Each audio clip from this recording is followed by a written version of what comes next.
Léon Bonnat de Degas, analyse du tableau. Degas reverra Bonnat près de 30 ans après ce portrait. En 1889, en allant à Cauterets prendre les eaux, il rencontre Bonnat dans l'omnibus. Degas, lui demande ce dernier, qu'est-il donc devenu du portrait que vous avez fait de moi autrefois? J'aimerais bien l'avoir. Il est toujours dans mon atelier, je vous le donnerai bien volontiers.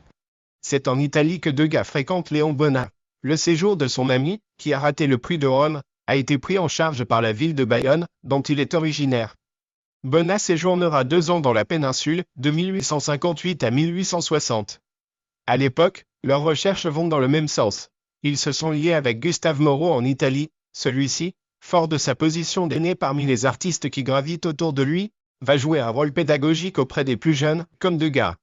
Il existe un autre portrait de Bonnat, réalisé la même année, en collection particulière, et qui montre le peintre en plein travail.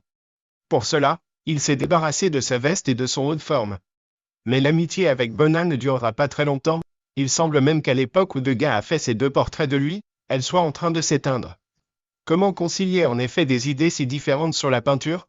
D'un côté un artiste moderne, en pleine recherche, et de l'autre un peintre pompier, artiste officiel de la Troisième République, qui laissera comme œuvre des portraits de Thiers et de Jules Ferry. Trop de crimes nous séparent, disait Degas en plaisantant.